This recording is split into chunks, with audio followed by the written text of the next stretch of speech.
বৃহস্পতিবার 19শে জুনের সকালে খবর নিয়ে চলে আসলাম আপনাদের মাঝে।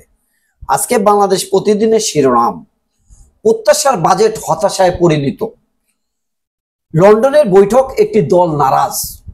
পাকিস্তানি সেনাপ্রধানকে ট্রাম্পের সমাদর। ইরান ঘিরে মার্কিন যুদ্ধ বিমান। ইসরায়েলের সুর নরম, সমঝোতা চায় ইরানও, ট্রাম্পের দিকে চোখ, হামলা অব্যাহত। হাসপাতালে স্বাস্থ্য পরীক্ষা করালেন খালেদা জিয়া।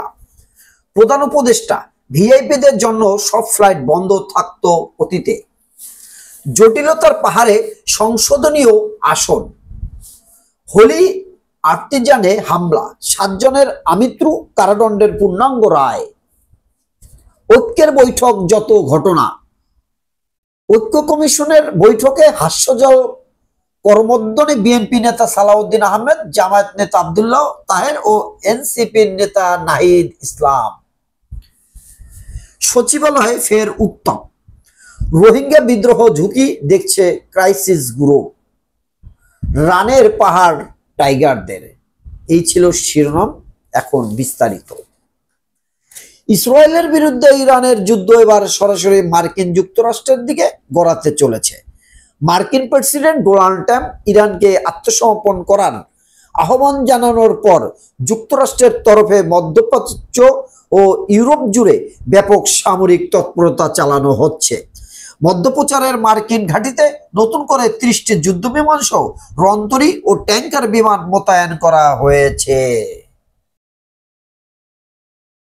আবারও থাবা বসাচ্ছে করোনা।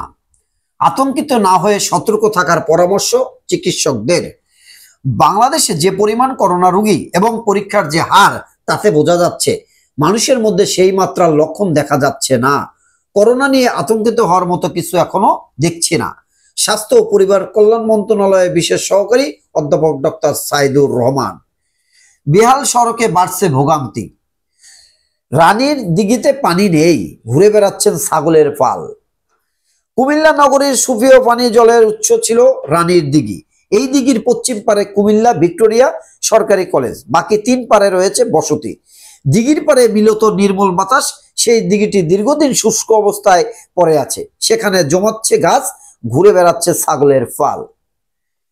চট্টগ্রাম নগরের অন্যতম ব্যস্ত সড়ক বহদ্দর হাট থেকে খতিবের হাট, হাজী চাঁদ মিয়া রোড, হাজিরপুল হয়ে অন্যান্য আবাসিক এই সড়কে দিয়ে অন্তত 10টি শিক্ষা প্রতিষ্ঠানের শিক্ষার্থী এবং বিভিন্ন এলাকার মানুষ নিয়মিত যাতায়াত করেন। কিন্তু এই সড়কে লাগেনি উন্নয়নের ছোঁয়া। বৃষ্টি হলেই ছোট বড় গর্ত আর কাদামাটিতে হারিয়ে যায় রাস্তা।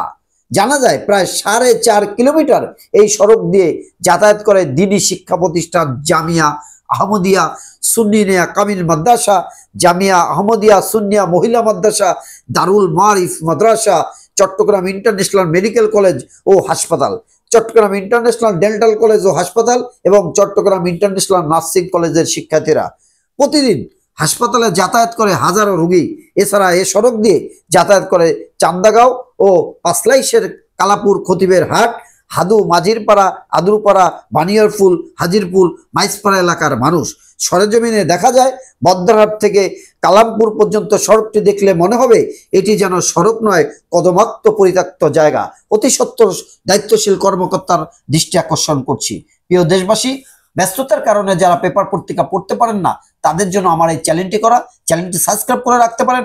প্রতিদিন জাতীয় পত্রিকার খবর নিয়ে আপনাদের মাঝে উপস্থিত হব। আসসালামু আলাইকুম।